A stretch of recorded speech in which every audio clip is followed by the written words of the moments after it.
The USDA reporting 5 confirmed cases of New World Screwworm in cattle, goats, and dogs as officials race to contain the outbreak before it spreads through America's livestock industry. Officials are stressing that the U.S. food supply remains safe, but ranchers are on high alert. Joining us now is Agriculture Secretary Brooke Rollins. Madam Secretary, thank you for joining us tonight. This is an important subject, and a lot of us know very little about New World Screwworm and what effect it can have on the food supply. So tell us where we stand and how concerned consumers should be about what's going on with the nation's livestock. Well, Brian, thank you for having me on. So first, I want to say that the food supply is completely safe, that this is not a disease or a virus. It's a fly that lays an egg in an open wound of an animal, and it can be treated immediately. In fact, the first case that was reported last Wednesday that we confirmed in South Texas, that calf is now healthy, on his way to recovery, and is going to be just fine. So that's the first thing. The second thing I think that's important to understand is where we are in our containment effort on the New World Screwworm. We had completely eradicated this back in the 1960s. So a lot of the people who are watching who are from the farm or rural America know this, that in the 1960s, it was pushed back into Mexico, then into Central America, and back past the Darien Gap in South America. So for 60 years, this has not been anywhere near our country. But not surprisingly, starting in about 2021, with the open border policies of the last administration and the millions of illegal immigration that was happening through South America, Central America, the screwworm began to move with the people. They were moving with them, their livestock. So in 2021, it hit Central America. 22, 23, it hit Mexico, and in 24, it began to make its way towards Texas. It was shocking when I came into office for the first time in February of last year.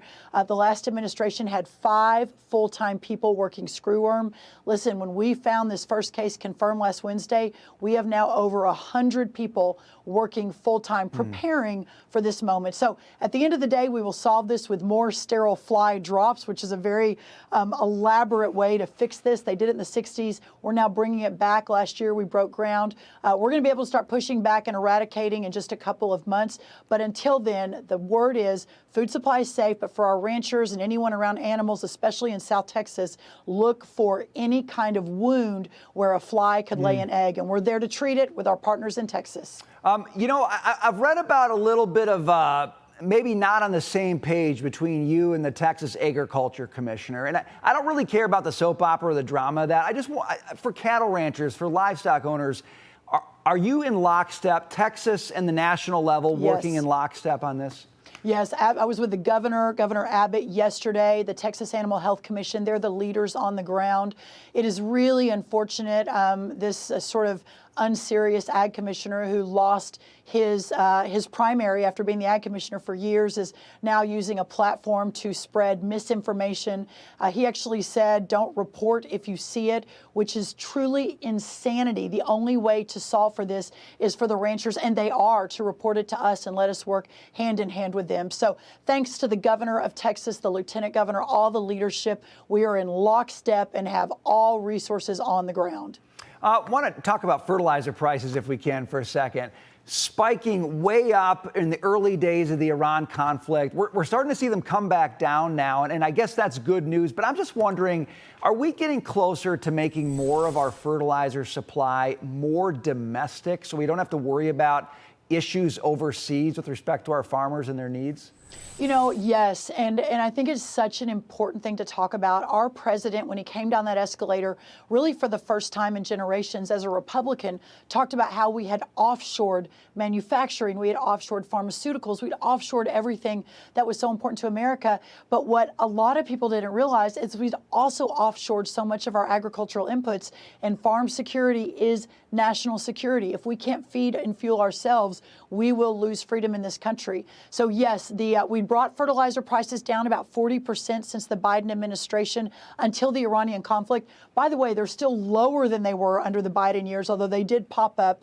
But what it has allowed us to do is shine a light on half of our fertilizer now comes from countries like China and Russia, et cetera. We are now investing billions of dollars. I'll be in Louisiana in a couple of weeks breaking ground on what will be the largest ammonia plant, fertilizer plant in the world. It'll be online hopefully next year. We've got 80 other fertilizer infrastructure projects happening right now that were launched recently to ensure that we are, again, onshoring that fertilizer back to America, bringing the prices down for our farmers and making sure we rely on no one but ourselves for our own national security.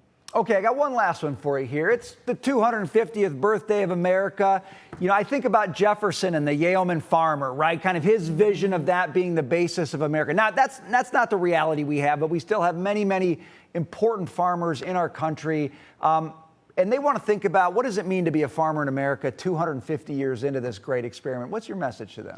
Well, listen, the founding father, also the founding farmer, George Washington, Thomas Jefferson, they all said agriculture is our wisest pursuit. It's biblical from Exodus, the book of Exodus, the land of milk and honey. Our farmers and ranchers built this country. And what I love talking about is I think there's a renewed appreciation because of the Make America Healthy Again, our new dietary guidelines. Farmers are the middle of that, but they are the most American of our Americans. And it's not just preserving that way of life for the good of America, it is a national security issue. And so elevating agriculture to the very center of our policy making has been one of my priorities since last year. And I'm just so proud of our president, our vice president, and our entire cabinet that recognize that and have made it so. 19 new trade deals, ag at the top of the list. It's been an incredible year in 4 months.